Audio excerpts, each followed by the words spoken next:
Pop-Tart, 2 gels, and electrolytes in here in case I need a little bit more calories midway through.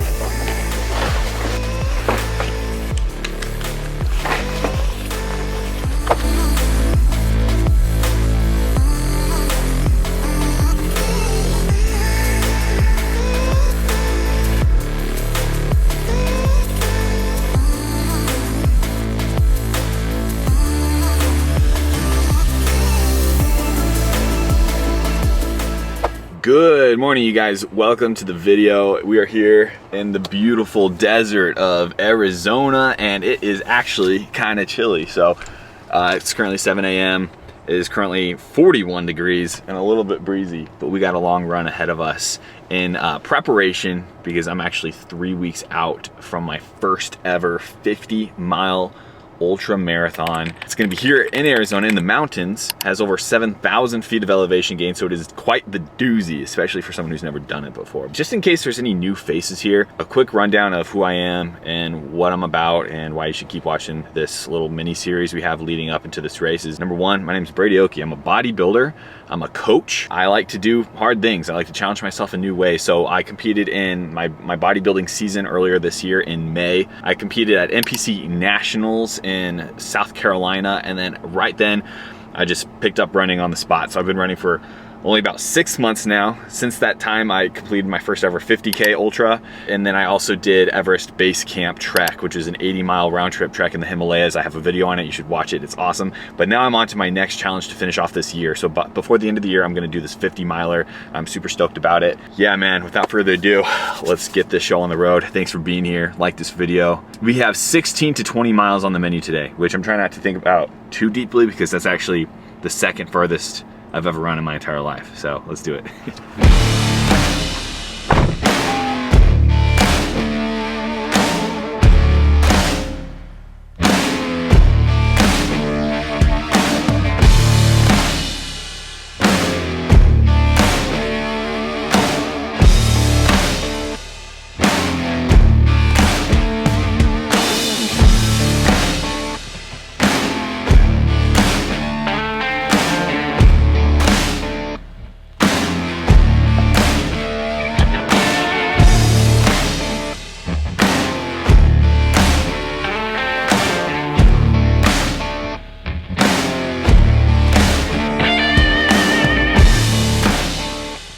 It's definitely chillier than it has been because of the wind. It's never windy in Arizona, and right now it kind of is. So I'm going to keep the long sleeve on. I will get pretty hot pretty fast traditionally, so probably, depending on how I'm feeling after this first lap, which is 3 miles, I might ditch the long sleeve. But I really like this trail. This is the trail I always run at, and the reason I like it is because it is a 3-mile loop, so I feel like I kind of get a pit stop every like 3 miles. I come back to the truck, I fuel up any way I need to. I'm gonna try to get at least 1 gel in per lap using the BP and Go gels. And then I have some other fuel as well because this is a long one. In my opinion, if you're running over 10 miles, you need to take it a little bit more seriously. If I'm running just 10 miles, I'll usually have like 2 to 3 gels max. If I'm running more than that, like, you gotta take it seriously because you'll bonk otherwise. So I have a Pop-Tart, I have some more gels, I have another like a First Form bar. It's kind of like a protein bar with more calories. Electrolytes and G1M Sport in this bottle, water in this bottle. So not to manifest this into the universe too strong, but I actually did injure I don't know if it's my Achilles or my calf, basically where my Achilles connects to my calf, last week on Monday. It felt better Tuesday, so then I ran Wednesday instead. Halfway through my run on Wednesday, started hurting again. I just went through it anyway and finished the run. Probably shouldn't have done that, but because of that, I took Thursday, Friday, Saturday, and Sunday off, so 4 days off. Here we are doing my long run that was supposed to be on Saturday, today, Monday. So I'm just praying for the best. If it starts to hurt, I'm too close to the race at this point. I'm 19 days out, so if it starts to hurt, I have to cut the run short. I don't want to do that. It's gonna test my ego in every possible way to not keep going if it does hurt. Hopefully it just doesn't hurt though. Hopefully I finish this run and feel good and it's in the past, but if it does, I'm gonna be forced to stop because you can't go into a 50-mile race like this one, especially as hard as this one's gonna be with injuries like that. So anyway, we're off. I'm pretty chilly right now. I gotta warm up. We're gonna start off with listening to some music. Got some Zach Bryan on the menu, and then we'll do podcasts too. But this is my life for the next 3 hours. Let's get it, boys.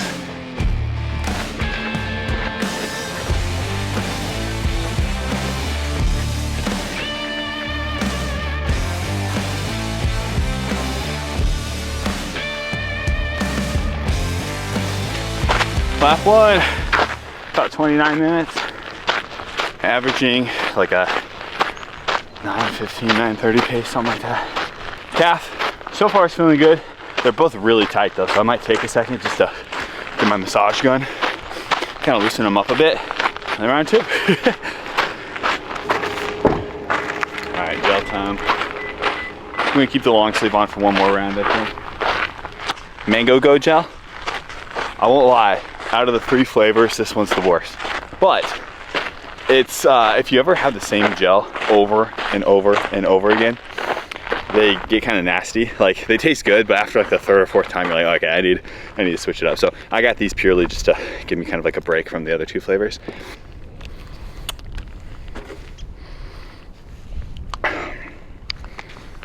Mentally, I always like the first lap whenever I'm out here. I just try to pretend it doesn't even exist.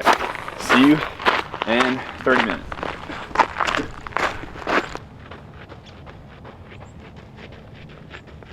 One thing I want to say to anyone out there, similar to myself, getting into running, or maybe you're a bodybuilder, that wants to challenge themselves in new ways, just like me. Maybe you are a runner and you just like watching my channel. Whatever it is, if you subscribe to the Be Uncommon lifestyle, just like I do, something I want to say is that being uncommon does not mean that hard things come easy to you. It doesn't mean that you just love the suck all the time. It's easy. It's just what you do. No. There's nothing easy about this. One thing I want to get across as I train for this 50-miler is that signing up for something like that is terrifying for me. Just like it would be terrifying for your average Joe, it's just as scary for me too. The only difference is I just hate the thought of being average and going through life without ever finding my limits and pursuing more self-discovery. That's the only difference. It's just as hard for me. It's just as scary for me. But I'm out here doing it because I just gotta find out. Don't think for a second any of this comes easy to me. It isn't. You just gotta do it anyway. Loop 2 done. That was, 30 minutes or so. Man, I mean, like, my quads are getting really tight. My calves are really tight.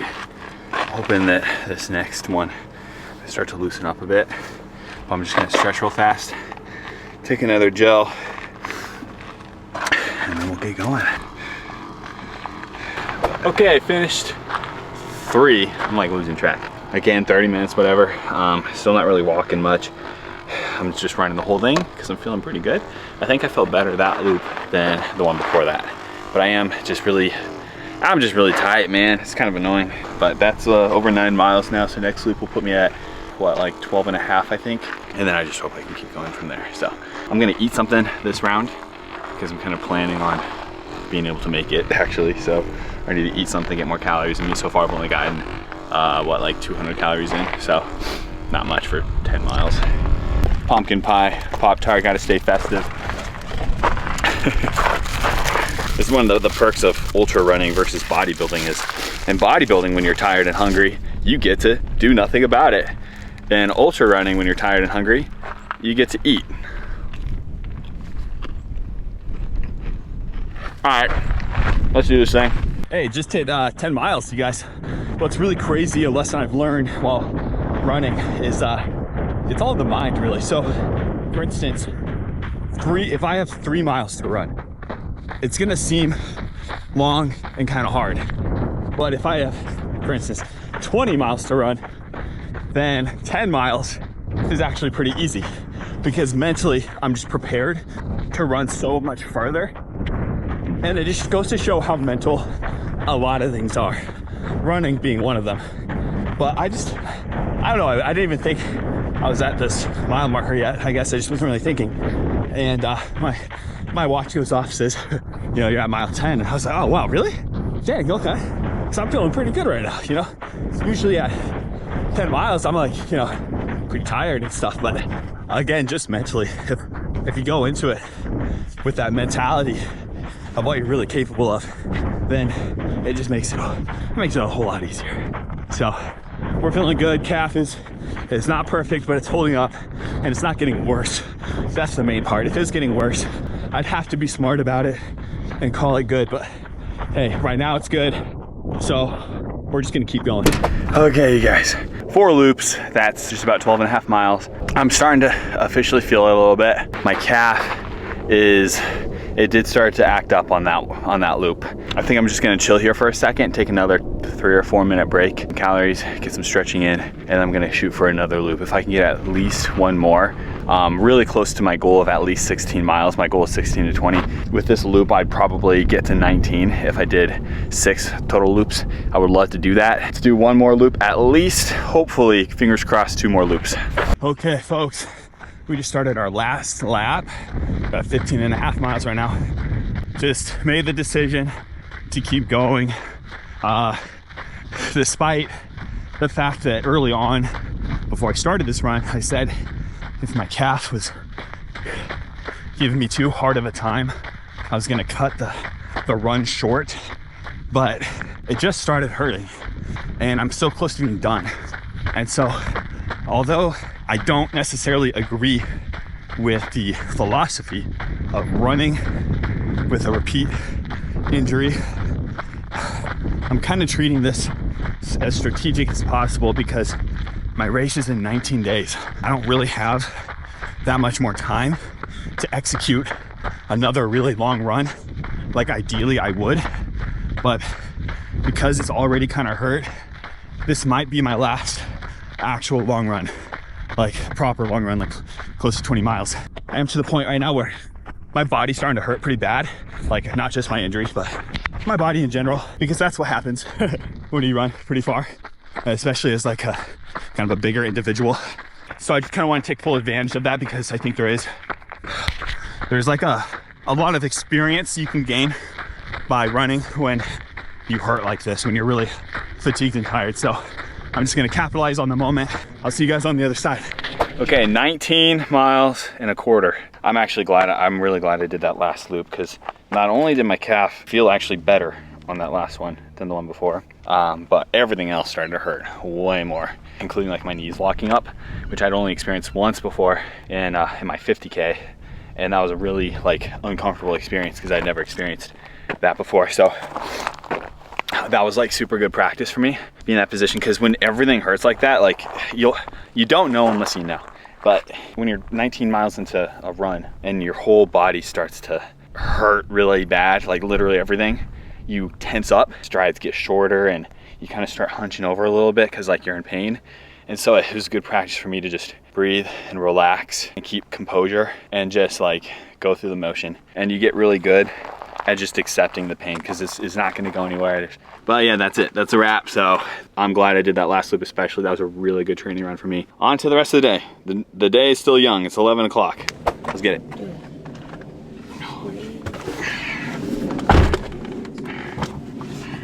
Right, so something we made somewhat of a weekly tradition is after my trail run, which I do 1 to sometimes 2 times a week. Coach Nate from Tua, the one and only, he meets me and we hit up the archery range. We ran, now we gotta shoot. Well, we didn't run. By we, I mean me. Yeah. First shot of the day, I just tried to pull it back and I popped like 4 joints. It was audible. Oh my gosh, that's way harder than usual. Okay. That's what she said. Haha. Oh, that one was high. Mine is 70. Yours like 60. I think mine is 60. I don't know for sure.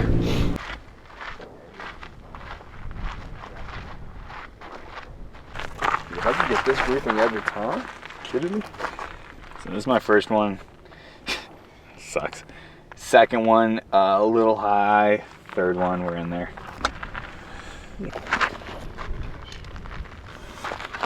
I'm only shooting 15 yards today just because, quite honestly, after my run, I'm like pretty wobbly and the wind had me like moving. But we're doing all right for being a little tired. This is the last shot of the day. Oh, I totally shanked that one. That, dude, I usually don't blame the wind. I'm usually kidding when I blame the wind, but actually a gust literally like, it's just a crosswind right here. That's a bummer. I should have waited one more second. Well, that's it for today. Just trying to get a little bit better every single week, and hopefully by the time next fall comes around, we'll be good enough to go on a proper hunt.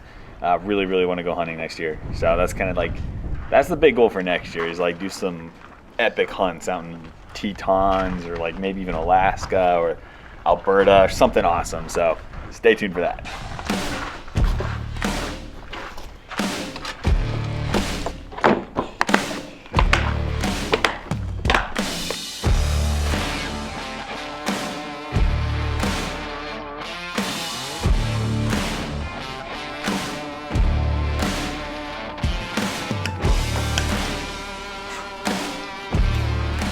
So we've just been working a lot the last few days because this isn't even a plug, by the way, because it'll be done and over by the time you see this video, but the Tua Method mentorship, it's a mentorship that I run, and it's gonna actually start here in the next week or so. Registration closes Sunday, so I've just been working a lot on that, and we currently have like 2 more slots. So really excited the next few days, we're gonna fill that up and the class will begin. If that's something you're interested in the future, then I would follow me on Instagram and be on the lookout for when we open it for the next time. We will have a wait list and everything like that. But yeah, super awesome mentorship. Gonna get you credits in NASM, ISSA, AFA, all the good stuff. But I wanted to actually wrap up this video with just a few kind of like programming tips that I would suggest to anyone out there similar to me who is currently training for an ultra race, who maybe has a little bit more muscle mass than the average person, maybe come from a bodybuilding background like myself, or shoot, I mean, even powerlifting or anything that makes you heavier and have more muscle mass than just regular runners out there. I have a few really important tips that I've been utilizing and I've seen help me a lot. Something I've been implementing when it comes to my long runs, and you saw one of it in this video, but I've actually been stacking back-to-back long runs on the weekends for a few weeks now. So doing something like a 12-mile run and then the next day a 10-mile run. So I get, 22 miles in essentially a 24-hour period. And the reason I do this as a heavier person specifically is because, if you're heavy, you know this, but those long runs are like, they're a lot on your ankles and your knees, your joints, and that definitely increases the chances of injury and the risk of injury.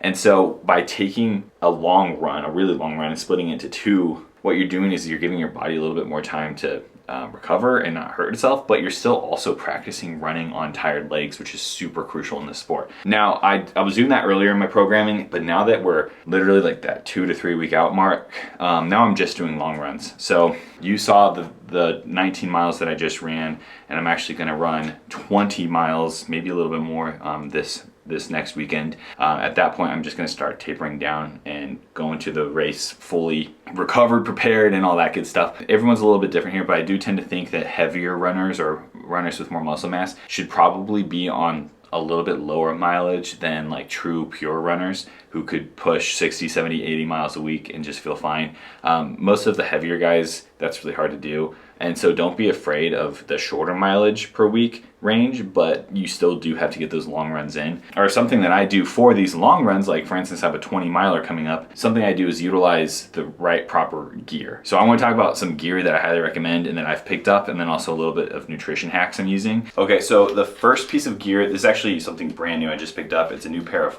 poles. If you watched my Everest base camp video, which if you haven't, you should, it's awesome. But I had my poles stolen on that trek, and they left behind some crappy pair of poles. I ended up just leaving them in Nepal because I wasn't going to take them home. Those were the poles that I actually used for my first ever ultra, which was just a 50K a few months ago, and the poles are a huge help, especially because I do like mountain races. I don't do like flat track like races. I'm like in the mountains hiking, and it's like a lot of elevation gain. This 50 miler, like I've said, at 7,000 feet of elevation gain, you're gonna want poles. And even if you don't have like a crazy amount of elevation gain, if you are someone like myself, you're heavier, you're bigger, you have more muscle mass, again, any sort of like tool you can use to try to help your body out in any way, I highly recommend. So these are the Black Diamond Distance Z poles. They're really fast and easy. And I haven't used them yet. I'm gonna test them out this weekend, but love them. They're awesome. They're super lightweight. I actually bought a pair of Black Diamonds before this, and they're a little cheaper. They're in around the $70 range, and they're really heavy. So I ended up taking those back and getting these, which were closer to like a 140 range. You don't have to get like the $250 ones, although they're probably that expensive for a reason. Next one, this one's really obvious, at least it should be, but a really good pair of shoes, and not just any shoes. For instance, there's a lot of shoes out there that aren't actually that cushiony, and if you are a heavier individual, you probably want a little extra cushion, and so I go with the Speedgoat 5s. I actually went and tried the Speedgoat 6s, but they felt too narrow, and just keep in mind your feet will swell, so you don't want too narrow of a shoe. But I got the Speedgoat 5s. I actually have 2 pairs of these. A side tip within this tip is you might want 2 pairs of shoes. I'm gonna use my first pair of Speedgoat 5s for probably the first part of the race, and then the last like 20-25 miles of the race I'm gonna switch to a new pair, because they do get compressed down. If you've never done like long distance running before, like your shoes get worn out in the race itself, and it takes some time for them to kind of like get comfy again. So if you have 2 pairs, that's just gonna help your chances. It's gonna help your joints stay intact longer and absorb more of that damaging mileage, and it's just gonna help your feet out and everything. So 2 pairs of shoes. And then nutritionally, you just gotta eat more carbs, guys. That's pretty much it. So even for these training runs, what I'm doing is I'm basically keeping a pretty steady diet throughout the week, but then right before, like the 2 days before my big long runs, I'm talking those 19, 20 milers or beyond, I properly carb up. Because if you're going into these training runs and they suck because your nutrition was terrible and you didn't fuel enough, not only is that gonna crush your confidence because these runs are gonna be way harder, but also you're not actually gonna be able to like get better. You need to start conquering these longer training runs so that when you do have the big race, you feel a lot more confident and also just capable, and also you've practiced the nutrition so you kind of know what you're doing ahead of time. That's my big purpose of these last 2 big runs I've had, is just practicing my nutrition, and that's it. But I'm gonna keep you guys tuned in on the journey, and thank you so much for watching this video, and make sure to give it a like and subscribe and follow along, follow me on Instagram, all that good stuff. But we will be conquering 50 miles in the mountains here shortly. Let's get it. Be in the comment. Peace out. Bye.